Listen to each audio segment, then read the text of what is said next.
Hey guys, sorry I haven't been able to make any videos lately. I've been super busy with my life and I've been focusing on making sure I graduate with everything I need in order to move to my trade school, trying to find a job in Boulder, and also trying to find a place to live with or without roommates. So, a little update since I haven't posted any videos in over 3 months is I graduated high school and is that I'm finally 18 years old. I've reached the big 1-8. And on my 18th birthday, I didn't do too much. I hung out with some friends, hung out with my family, and I got a tattoo. It's right behind my ear over here. It's an owl and a heart. But of course, all that speech had nothing to do with what this video is about. Well, sort of. So, here it goes. Antoinette's classified top 10 questions to ask before signing a lease. Alright. Question number 1. What utilities are included? I honestly didn't know I had to ask it.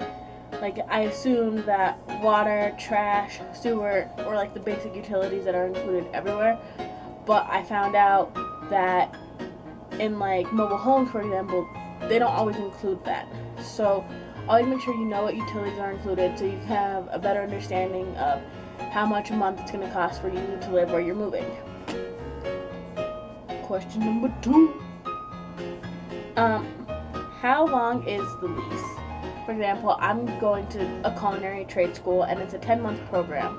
So I kind of just want to stay in Boulder where I'm going to school for a year. I don't want to really stay there much longer unless I decide I really like it. And since I haven't lived there before, I plan on signing a year lease. Now, that's one thing to look for when you're looking online is most of the places say standard lease agreement, which is a year. Sorry if I'm blabbing, I feel like I need to express my feelings. Or you don't want to be prepared to move in a week after you find this place on the internet and come to find out that you can't move in till mid-August. So that's also important to look at, and it helps correlate times of when your roommates are going to move in, who's going into the place first, and all of that situation. The fourth question is, what is the total cost to move in? A lot of places have a security deposit that you automatically have to put in before you move in and sign your lease. And so, for one of the places that I've been looking at, it asks for a first, last, and deposit. So that's your first month, your last month, and then the deposit is equal to another month of rent. So that's also important so you know how much you have to save for, how much your bill is going to be split for moving in with your roommate. So just make sure you know ahead of time and make sure you ask that question. Fifth question is if mail is delivered to your house or apartment, condo, wherever you're moving into, or if you have to get a P.O. box. Obviously that's important because you need to know where you want to put your get your bill sent to. And oftentimes you have to pay for a P.O. box, so you want to add that into your costs if you're splitting it with roommates, or how much you have to save for. The sixth question to ask is how safe is the neighborhood and how long were the last tenants there for. Those go hand in hand because obviously you want to make sure you're living somewhere where you don't have to worry about break-ins or robberies or any sort of violence that's not really welcomed. And it goes hand in hand with how long the last tenants were there, because if they left and cut their lease short, then that caused that's question for concern, and you really need to check to see why they left and if it was a personal reason or if it was due to the neighborhood, landlord, management, any of that.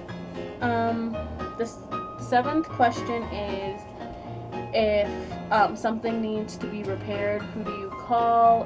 How much is the landlord or the management responsible for? Or how much do the tenants have to cover? Obviously, if it's something like your heater's not working, you need to call management and see if they repair, or you have to call someone, and then stuff like that. The eighth question I ask, especially if you have roommates, is how many parking spaces do you have? Since I'm going to be having 2 roommates and we're all bringing our own cars, we need 3 parking spaces. And we want to make sure that we don't have to try to find another place to put our cars, or if one of us has to leave our cars behind, because clearly that would be an issue and we'd have to figure out carpooling and all of that situation.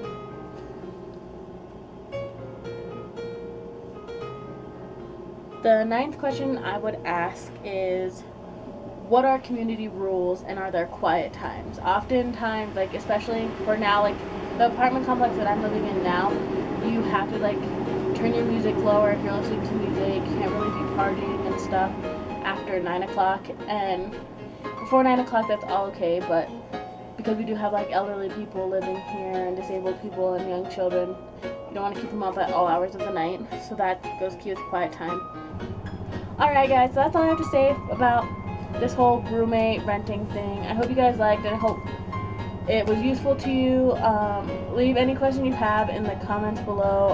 Again, I have not been posting videos lately, but I will try to go again weekly, especially now that it's summer. Without further ado, I'm gonna just keep blabbing, so I think I'm gonna cut myself short. So, 3 words: like, subscribe, share.